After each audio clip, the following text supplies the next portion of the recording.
ಇಲ್ಲ, ಇದರೊಳಗಡೆ ಈಗ ಅದು ಏನು ಚಾರ್ಜ್ ತೊಗೊಂಡಿದ್ದೀನಿ, ಸಂಬಂಧಪಟ್ಟ ಹಾಗೆ ಇದರೊಳಗಡೆ ಏನೇನು ಸಮಸ್ಯೆಗಳಿದೆ ಅನ್ನೋದನ್ನು ಯಾಕಂದರೆ ಅಧಿಕಾರಿಗಳ ಜೊತೆ ಮೀಟಿಂಗ್ ಮಾಡ್ಕೊಂಡು ನೋಡಿಕೊಂಡು ಏನೇನು ಇದರೊಳಗಡೆ ಮಾಡಬೇಕು ಮತ್ತು ಇಶ್ಯೂಸ್ಗಳನ್ನ ಮಾಡಬೇಕು ಅನ್ನೋದನ್ನು ಡೆಫಿನೆಟ್ಲಿ ನಾವು ಚರ್ಚೆ ಮಾಡ್ತೀವಿ. ಈಗ ಬೆಳಗಾವಿ ಹಾಗೆ ಮಂಗಳೂರು ಸಹ ಒಂದು ಸ್ವಲ್ಪ ಹಾಟ್ಸ್ಪಾಟ್ ಆಗಿದೆ ಅಂತ ತಾವೇ ಹೇಳ್ಕೊಂಡಿರ್ತೀವಿ. ಹಾಗಿರುವಾಗ ಇಲ್ಲಿ ಯಾವ ರೀತಿ ಕ್ರಮ ಕೈಗೊಳ್ತೀವಿ? ಇಲ್ಲ, ಇದರೊಳಗಡೆ ಈಗ ಬೆಳಗಾವಿ ಮತ್ತು ಮಂಗಳೂರು ಎಲ್ಲವೂ ಕೂಡ ಬಾರ್ಡರ್ ಡಿಸ್ಟ್ರಿಕ್ಟ್ ಆಗಿರೋದು ಮತ್ತು ಇಲ್ಲಿ ಹೊರಗಡೆಯಿಂದ ಬಂದಂಥವರು ಜನರು ಕೂಡ ಹೊರಗಡೆ ಜಾಸ್ತಿ ಹೊರಗಡೆ ಇರೋದ್ರಿಂದ ಎರಡೂ ಕಡೆಗಳಲ್ಲಿ ಕೂಡ ಹೆಚ್ಚಿನ ಪ್ರಮಾಣದಲ್ಲಿ ಕೇಸ್ಗಳು ಬರ್ತಾ ಇರೋದ್ರಿಂದ ಅಧಿಕಾರಿಗಳಿಗೆ ಮತ್ತು ಎಲ್ಲರಿಗೂ ಕೂಡ ಚಾಲೆಂಜಸ್ ಇದೆ.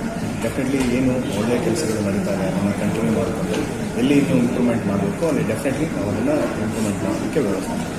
ಈ ಸಂದರ್ಭದಲ್ಲಿ ದಕ್ಷಿಣ ಕನ್ನಡ ಜಿಲ್ಲೆಗೆ ತಾವು ಏನು ಹೇಳಲಿಕ್ಕೆ ಬಯಸ್ತೀರಿ? ಏನಿಲ್ಲ, ಇಲ್ಲಿ ನಾನು ಮುಂಚಿನ ಕೆಲಸ ಮಾಡಿರೋದ್ರಿಂದ ಸ್ವಲ್ಪ ಒಳಗೆ ಹೇಗೆ ಏನು ಸಮಸ್ಯೆಗಳನ್ನ ಇನ್ನೊಂದು ಸ್ವಲ್ಪ ನಾನು ರಿವ್ಯೂ ಮಾಡಿಕೊಂಡು ಏನು ಪ್ರಸ್ತುತ ಪರಿಸ್ಥಿತಿ ಹೇಗಿದೆ ಅನ್ನೋದನ್ನು ನೋಡಿಕೊಂಡು